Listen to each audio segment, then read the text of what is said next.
Mr. President, your administration separated children. Garcia Luna has been charged. Joaquín Guzmán Loera. Entre Washington y México, por Jesús Esquivel. OHL son las 3 letras que conforman el nombre de una empresa constructora de origen español con un largo historial de acusaciones de corrupción. Esta empresa corrupta ha sido la constructora favorita de los gobiernos mexiquenses desde hace más de 10 años. El circuito exterior mexiquense le fue adjudicado en febrero de 2003. En 2008, cuando Enrique Peña Nieto ya era gobernador del estado, le concesionó la obra del viaducto Bicentenario. Lo que nos costó lo de OHL, las concesiones entregadas a esta empresa española, favorita del gobierno anterior. Nada más decir, no se permite robar, no somos tierra de conquista.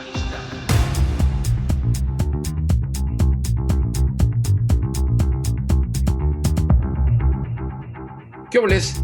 Bienvenidos nuevamente a Entre Washington y México. En este podcast tratamos de darle seguimiento a los temas que abordamos cuando estos tienen una ventana que no se ha cerrado, sobre todo en busca de que no haya corrupción e impunidad en nuestro país y que si la hay, se pueda denunciar. Para ello hemos convocado nuevamente a Paulo Díaz Gargari, abogado, a quien le agradezco que justamente aceptara estar en esta nueva plática con Entre Washington y México y que nos cuente cuál es el capítulo en el que está ahora, lo que ya nos había platicado en el episodio anterior. Pablo, gracias. Gracias a ti, Jesús. Lo último que tenemos en esta trama corrupta del viaducto Bicentenario es el muy lamentable fallecimiento de una de las personas que jugó un papel más relevante en esta ayuda ilegal que se le ha dado a la empresa para que siga explotando impunemente el viaducto Bicentenario, que es un bien nacional de uso común, que no puede ser explotado por nadie sin concesión del gobierno federal, que en este caso no existe. Es un tema, como digo, muy lamentable, primero pues desde el punto de vista personal, pero también muy lamentable desde el punto de vista de las investigaciones y de la carpeta de investigación que tiene a su cargo la Fiscalía General de la República. No porque esto no avance ni porque se deba terminar esa investigación, eso no se ve afectado en modo alguno, pero sí desde la perspectiva de que una persona que tenía, digamos, toda la apariencia de haber sido uno de los actores principales de esta trama corrupta, pues ya no va a responder personalmente de sus actos.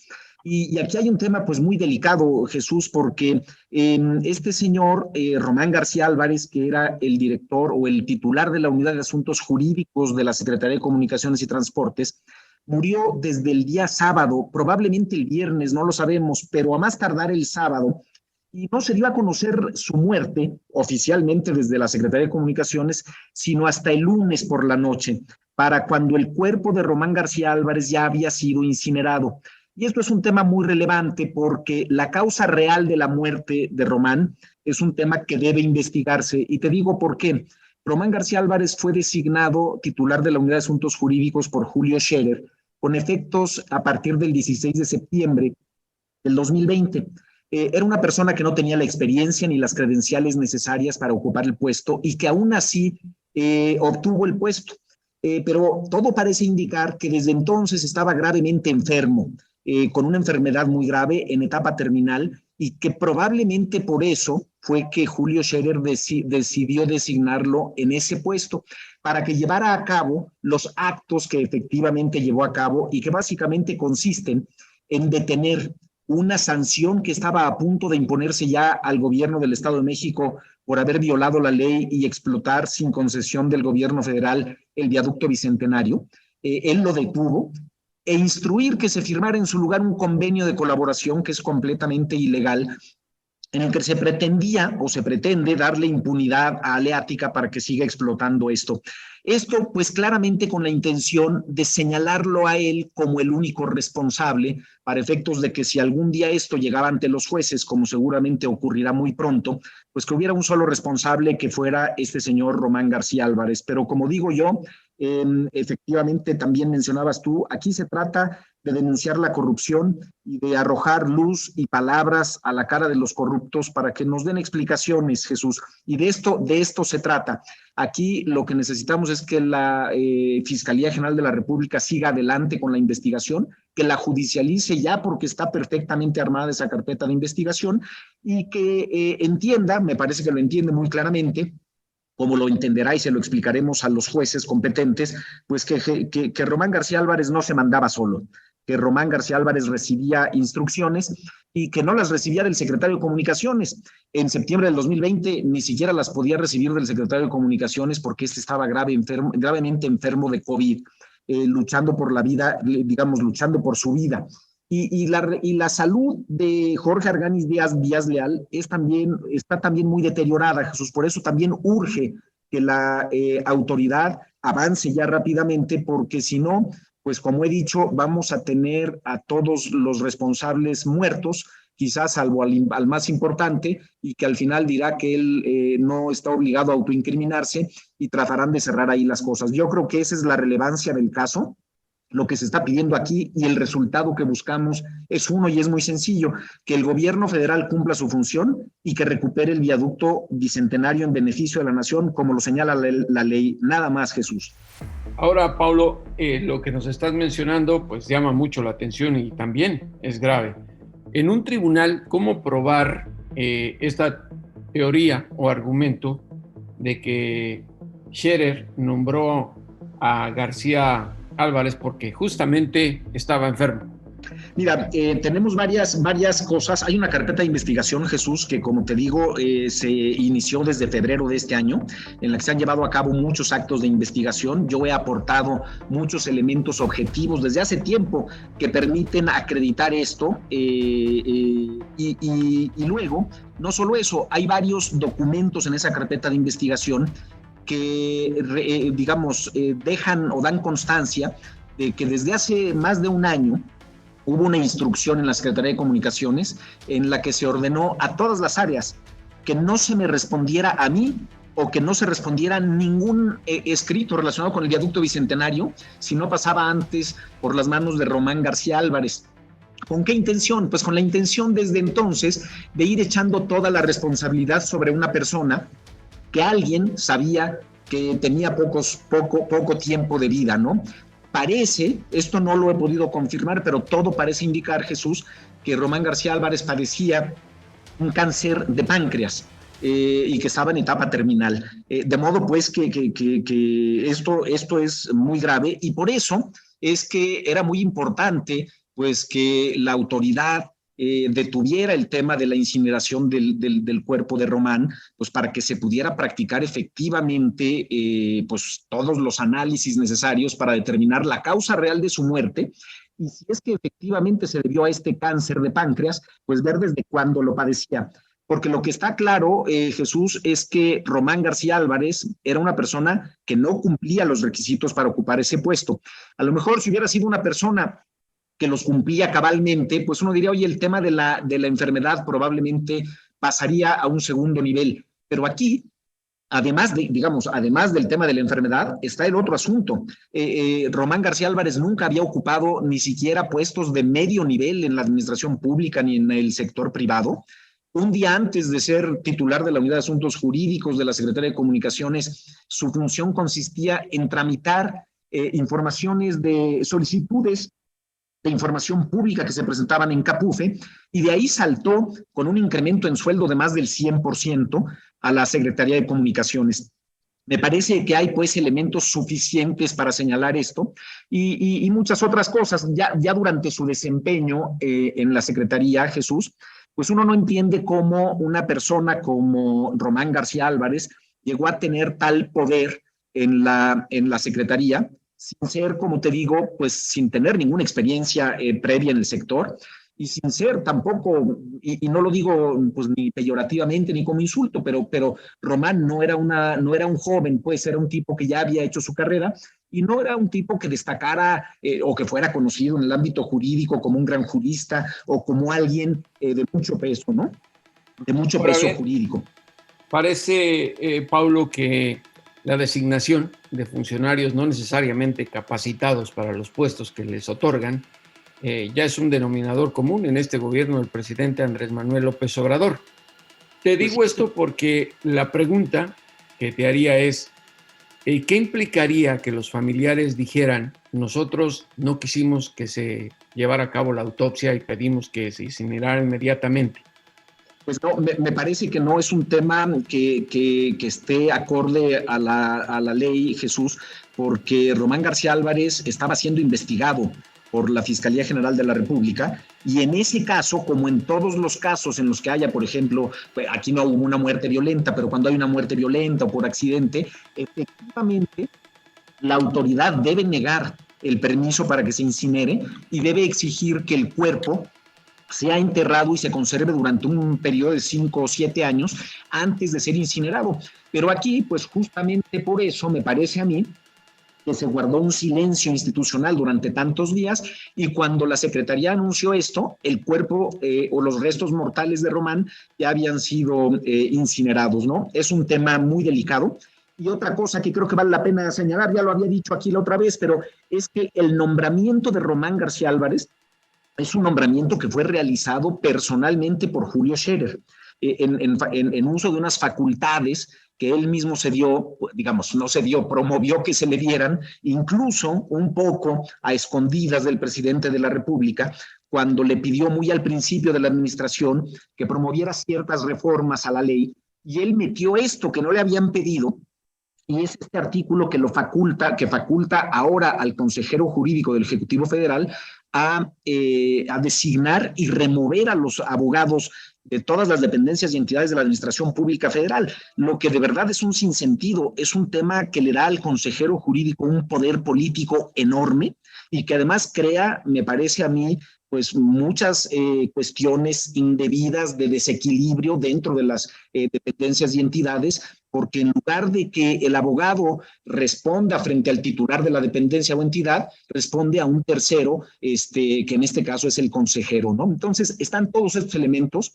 Es un tema muy delicado y créeme, trato de expresarme, digamos, con el mayor respeto frente a la muerte de un ser humano, pero aquí también entiendo yo que se impone, por supuesto, el interés superior de la República y la ley. La Fiscalía debió haber debió haber notificado a las autoridades de la Ciudad de México que no se incinerara el cuerpo de Román, que se enterrara y hasta que no se llevaran a cabo todas las investigaciones. Hoy, pues eso ya no va a ser posible porque efectivamente fue incinerado, pero hay muchas otras cosas. Está todo el historial médico de Román que yo ya pedí a la Fiscalía que obtenga, y hay muchas otras cosas, bueno, pues testimoniales y demás de gente que está y estará dispuesta a colaborar, ¿no?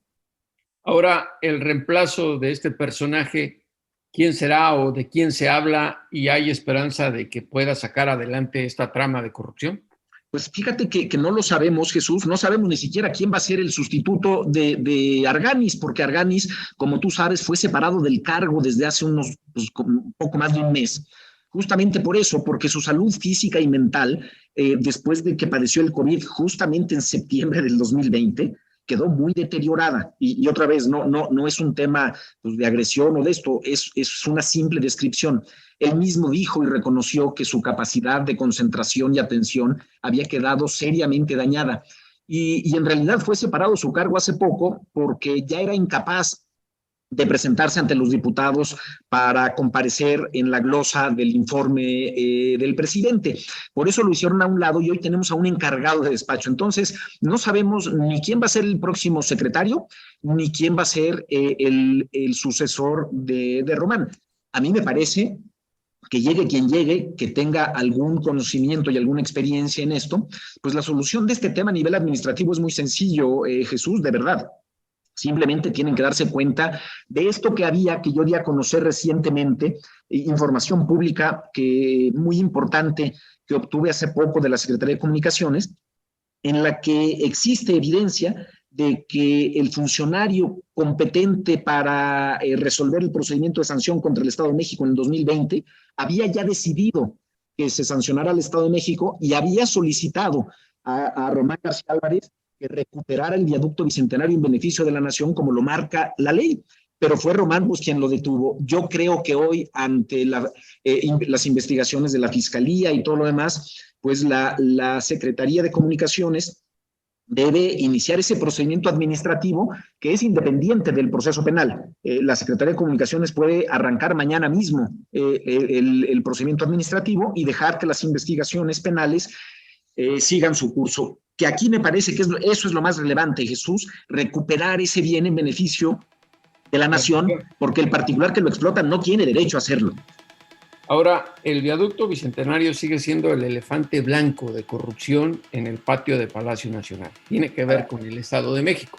Así es. Y hay que ser muy directos, ¿eh? Pero este gobierno, pues el del presidente Andrés Manuel López Obrador, no toca ni con el pétalo de otros datos al gobierno del Estado de México. Y mira, que hay mucha cola que se pise de corrupción en el Edomex, empezando por el expresidente, pero ya ves, lo protege a capa y espada el presidente, porque dice que lo permitió llegar, cuando quien le permitió llegar a Palacio Nacional fue el voto de los mexicanos. Mira, es muy frustrante, Jesús, muy importante lo que dices. Yo también he sido muy claro, efectivamente. Este es un tema en el que ya nadie se puede llamar a que puede alguien decir que no conoce. Todo el mundo sabe lo que está ocurriendo aquí, y si no se hacen las cosas es porque alguien quiere deliberadamente voltear hacia otro lado. Incluso a nivel estatal, yo te diría, Jesús, una de las pocas autoridades que ha hecho un trabajo que debiera reconocerse de mejor manera es la legislatura estatal en el Estado de México, particularmente el grupo parlamentario de Morena, que ha promovido un montón de puntos de acuerdo muy duros en contra del gobernador del Mazo. Incluso ha pedido ahí en tribuna, en un punto de acuerdo, que la Secretaría de Comunicaciones Federal recupere el viaducto Bicentenario. Pero no parece haber la voluntad política de este lado a nivel federal, y me parece que eso es lo único ya que estamos esperando. Yo he seguido dando esta batalla y espero que junto con el tema de la Fiscalía y demás, pues efectivamente el secretario de Gobernación o alguien voltee a ver hacia acá y diga, oye, pero aquí lo único que están pidiendo es que se aplique la ley y que se aplique en beneficio colectivo. O sea, aquí el beneficio es evidente y uno dice, ¿por qué no se hace? Y efectivamente, pues tendría que empezar uno a preguntarse lo que tú preguntas, ¿no? ¿Qué tiene que ver el tema del Estado de México, de Alfredo del Mazo y de esta relación que también pues ha sido muy evidente del gobernador del Mazo con Claudia Sheinbaum, con Julio Scherer y algunos más, ¿no? Y con el mismo presidente. Sí, sí. Hay que decirlo con el mismo Andrés Manuel López Obrador. El presidente tuvo durante algún tiempo, Jesús, me parece, este argumento de decir, bueno, a mí el consejero jurídico me transmitió una idea equivocada de esto, que además así fue. Es decir, Julio le vendió durante mucho tiempo al presidente que el tema de la corrupción de OHL se había acabado cuando se le cambió el nombre a Aleática, porque pues de alguna manera como que le hizo ver que era una empresa distinta, y cuando no, pues es la misma empresa pero con distinto nombre. Pero hoy me parece que eso el presidente pues lo tiene bien claro, y lo más frustrante es que el presidente un día sí y otro también en la mañanera, Jesús, lo escuchamos despotricar contra OHL, contra la corrupción del viaducto Bicentenario, y yo digo, bueno, pero si aquí está ya todo hecho, todo listo, hay una investigación de muchos años, una cosa en la que además, a diferencia de otros temas donde a lo mejor el gobierno federal ha tratado de recuperar bienes, aquí nadie va ni siquiera a discutir la absoluta legalidad de esto, ¿no? Porque se trata de un asunto, hay que decirlo, de estricta legalidad y constitucionalidad. Jesús, aquí no hay temas ni políticos ni de ninguna otra cosa. Eso es un bien nacional de uso común que un particular explota sin concesión del gobierno federal. La consecuencia de eso, según la ley, es que pierde las obras e instalaciones en beneficio de la nación. Punto. Ahora, recuérdanos de cuánto dinero estamos hablando en esta trama de corrupción. Y la última pregunta que te hago, Paulo, por el tiempo que tenemos aquí entre Washington y México. ¿Crees que Delfina Gómez, candidata al gobierno del Estado de México, pudiera cambiar esta trama de impunidad o sería nuevamente parte de esta cobertura que va desde Palacio Nacional? Yo espero, Jesús, que efectivamente tenga la fuerza para empujar estos cambios. Me parece que muchos de los legisladores son gente muy cercana a Delfina, que conoce perfectamente el tema. Delfina conoce perfectamente este tema desde el 2017, no de ahora. Lo conoce ella personalmente, yo le di un montón de información y muchos de los legisladores más activos en la legislatura del Estado de México son gente suya y tienen este tema en la agenda, ¿eh? Es decir, a ese nivel me parece que debe prosperar. Pero no es garantía de nada, Pablo. Ahora lo tiene tan claro el presidente y igual no se resuelve nada. Pues sí, tienes toda la razón, pero pues quisiera yo pensar que efectivamente es así. Yo haré lo que me corresponde para tratar de que así ocurra, pero no hay ninguna garantía. Esto es tan evidente, como dices tú, es el elefante blanco en el patio del gobierno federal y del Estado de México, y ahí sigue, ¿no? Y muchos hacen como que no lo ven. Ahora, ¿el monto de cuánto dinero estamos hablando? Pues mira, la corrupción de Aleática, nada más en el Estado de México, Jesús, tiene unos montos que estremecen pues a cualquiera, y es lo que en muchas ocasiones les permite a estos señores seguir explotando impunemente la infraestructura. Mira, te doy un dato duro. Solo en el viaducto Bicentenario, estos señores deben recibir ingresos por conceptos de cuotas de peaje al año como por 1,200 millones de pesos. En el circuito exterior mexiquense como por 4,500. Es decir, estás hablando que en las dos concesiones que estos señores piden en el Estado de México, les generan ingresos como por 6,000 o 7,000 millones de pesos al año.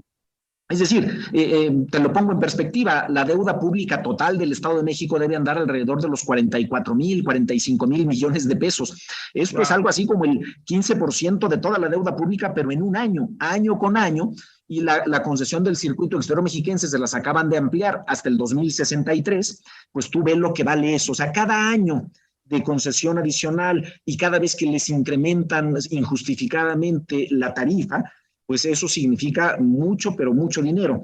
Y por eso es que yo he dicho que, y afirmado y sostenido con documentos, pues, que estas dos carreteras han sido mecanismos permanentes de financiamiento ilegal de campañas y partidos políticos. Bueno, de un solo partido, porque en el Estado de México solo hay un partido, ¿no? Son vías de dinero de corrupción, eso es lo que son. Exactamente, producto y objeto de actos muy graves de corrupción, ¿no? Eso es lo que tenemos enfrente, esa es la importancia, pues, de esto. Y te digo, pues, es frustrante que no avancemos a la velocidad que debiéramos, pero también hay que reconocer que a pesar de todo lo difícil que ha sido, hay avances muy significativos, ¿no? Como la instrucción que dio la bancaria desde el año pasado para que Aleática modificara sus estados financieros y dejara de engañar al público, que le hizo borrar, Jesús, así, borrar un activo, falso activo que no existía, con valor de como 90,000 millones de pesos. Tú imagínate lo que es eso. Aleática indebidamente registraba un activo que no existe, como por 90,000 millones de pesos, y la bancaria los obligó a quitarlos de ahí. Por eso es que ahora están intentando de nuevo deslistarse, es decir, comprar las pocas acciones que quedan ahí para salir, para que ya no coticen en la bolsa y ya no tengan que dar información pública. Es un tema pues muy relevante. Ese ha sido uno de los grandes avances. Y me parece que acá, aunque no ha sido voluntario el avance, se han ido enredando ellos mismos en su propia mentira en el tema del viaducto Bicentenario. Y me parece que ya no hay forma, Jesús, de que salgan de ahí. Es decir, con el paso de los años, ellos pensaban que yo me iba a cansar y abandonar la lucha. Pues la verdad es que lo que me ha permitido es seguir obteniendo información pública muy relevante que permite hoy y que está por todos los juzgados federales y en la fiscalía, y que hace cada vez más difícil para estos señores salirse con la suya, ¿no? Pero vamos a ver, no hay, como tú dices, no hay ninguna garantía, y este país pues a veces nos da sorpresas muy malas y muy frustrantes, ¿no? Pues Pablo Díez Gargarín, muchas gracias por esta conversación. E igual aquí en Entre Washington y México no nos cansaremos de darle voz a quien contribuya al combate a la corrupción y a la impunidad de nuestro país. Y te estaremos buscando para ver si hay un desenlace de esto que parece una novela negra de corrupción impensable en un gobierno como el del presidente Andrés Manuel López Obrador. Pues muchas gracias, Jesús. Estamos en contacto y muchas gracias a todos.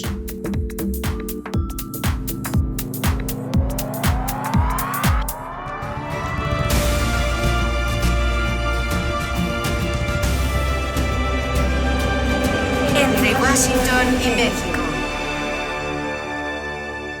Volvemos. Lo importante es leer. Con Fernanda Álvarez.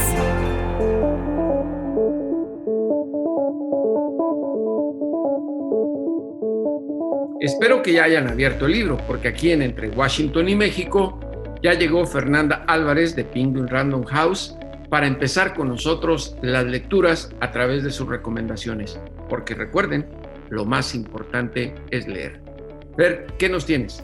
Hola, querido Jesús, pues como siempre un gusto estar con ustedes y traigo una novela que publicó una editorial independiente que se llama Sigilo. Ella es una autora argentina que se llama Dolores Reyes y es una novela súper potente, Jesús. Se titula Come Tierra, en una sola palabra, y es la historia de una niña que la madre muere, el padre abandona a ella y a su hermano, los deja viviendo con la tía los trata pésimo, y un día la niña se sienta en el suelo, come un pedazo de tierra y empieza a entender o a ver qué es lo que le pasó realmente a su madre. Ella, a través de esta tierra que va tragando en distintos espacios de los que se va moviendo dentro de este pueblo, va escuchando las voces de las mujeres que están siendo desaparecidas o que lamentablemente han asesinado. Entonces...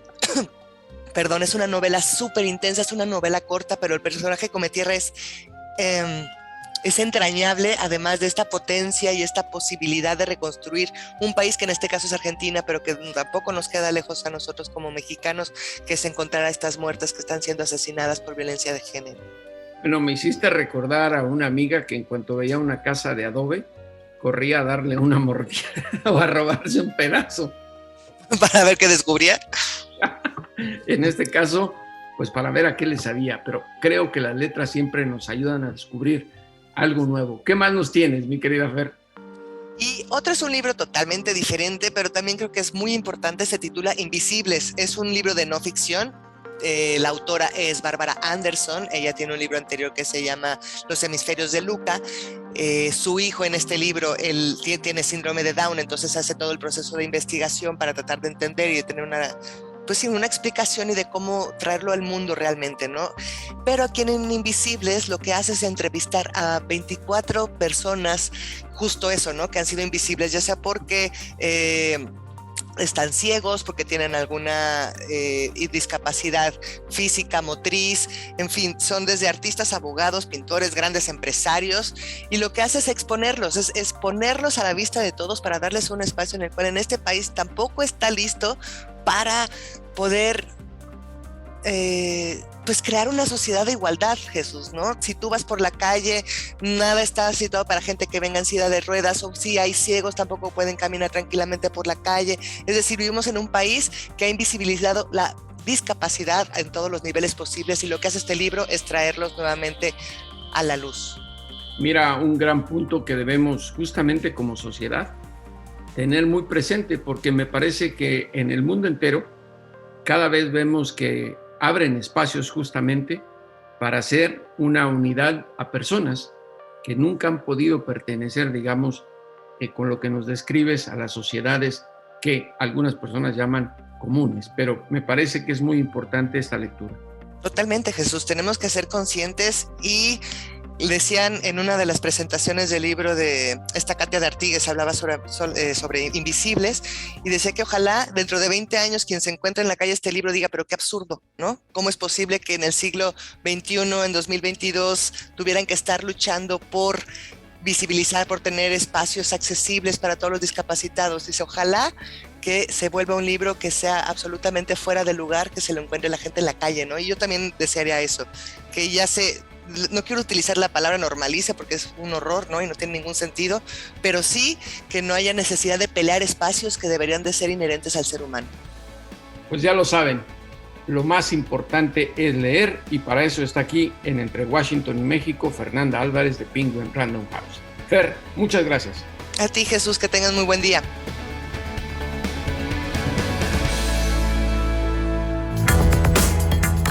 Pucha Play con Gonzalo Lira.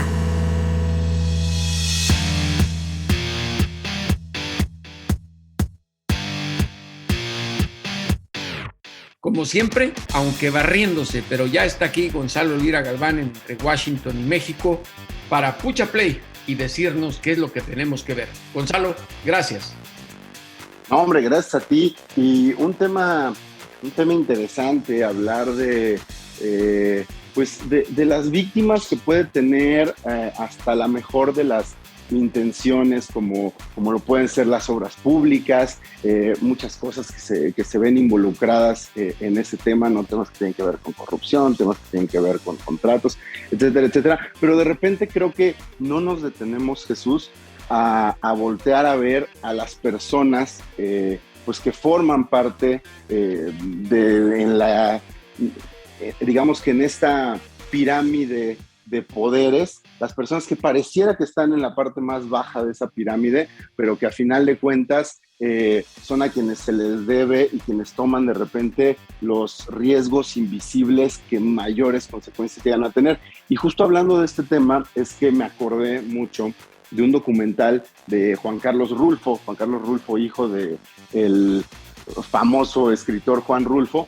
Él tiene un documental muy interesante que se llama En el Hoyo, que nos habla sobre la construcción del segundo piso del periférico en la Ciudad de México. Y esto es contado a través de los testimonios de los trabajadores que formaron parte de esa obra, ¿no? Y es muy interesante y muy lindo ese documental porque por un lado nos muestra el compañerismo, el verdadero trabajo en equipo, los sacrificios que hacen estos trabajadores, cuando se trata de obras de este tamaño, y cómo muchas veces la corrupción, muchas veces la falta de regulaciones también tiene consecuencias y víctimas, pero a partir de ahí nos hace un dibujo de quiénes son estas personas y también cuáles son las historias que habitan cuando se trata de formar parte de algo que muchas veces damos por hecho, ¿no? Historias de fantasmas, historias que tienen que ver con pérdidas, gente que desapareció, que falleció durante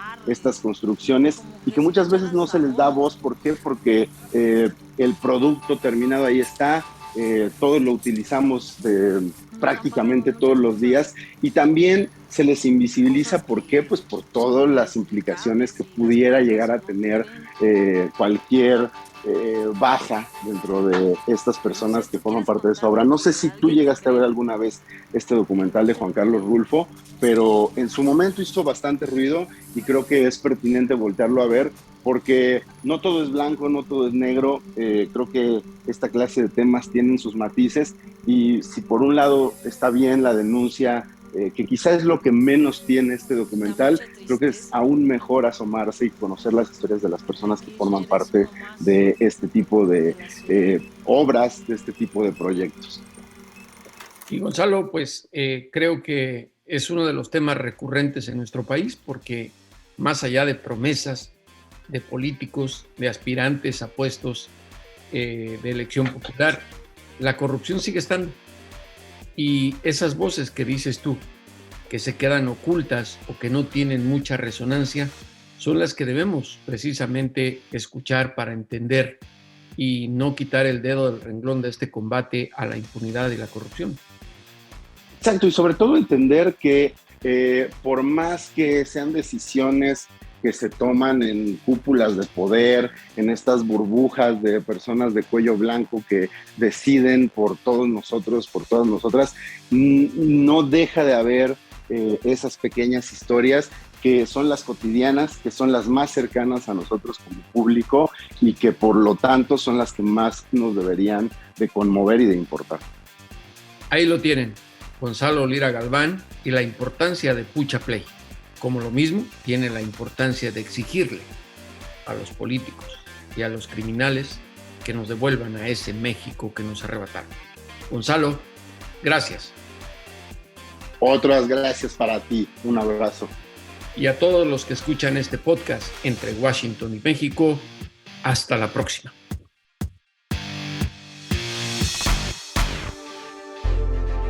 Esto fue Entre Washington y México, una revisión semanal por la agenda bilateral y sus protagonistas.